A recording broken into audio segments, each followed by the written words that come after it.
महीना भोले बाबा ला मनाना है, सावन महीना भोले बाबा ला मनाना है। संग जहुरिया मिल के कांवर उठाना है, संग जहुरिया मिल के कांवर उठाना है। सावन महीना भोले बाबा ला मनाना है, सावन महीना भोले बाबा ला मनाना है।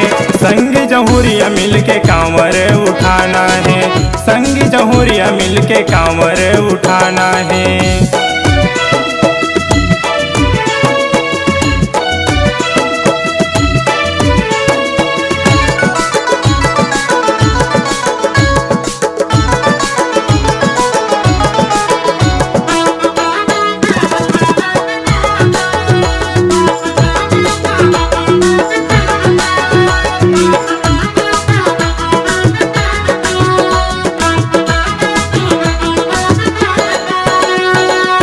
अमर कंटक ले जल धर के आना है, डोंगरिया भोरम देव माँ चढ़ाना है, डोंगरिया भोरम देव माँ चढ़ाना है।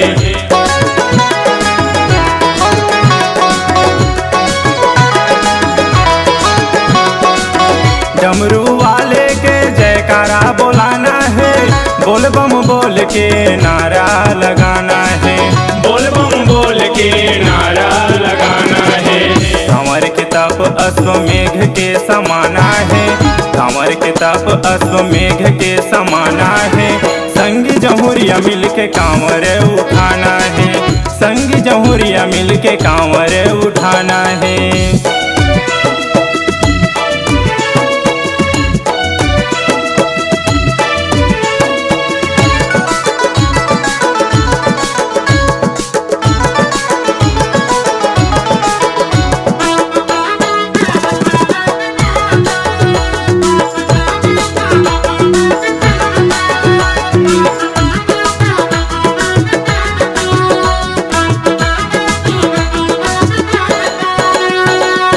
सावन महीना भोले धुनी रमाए हैं, भांग धतूरा और चिलम चढ़ाए हैं, भांग धतूरा और चिलम चढ़ाए हैं।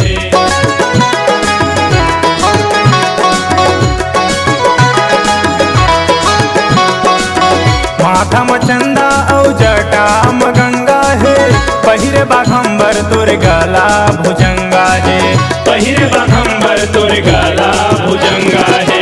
नीलकंठ बाबा के रूप हा निराला है, नीलकंठ बाबा के रूप हा निराला है। संग जहुरिया मिल के कांवर उठाना है, संग जहुरिया मिल के कांवर उठाना है। सावन महीना भोले बाबा ला मनाना है, सावन महीना भोले बाबा ला मनाना है। संग जहुरिया मिल के कांवर उठाना है, संग जहुरिया मिल के कांवर उठाना है। संग जहुरिया मिल के बोल बम्मा जाना है, संग जहुरिया मिल के बोल बम्मा जाना है।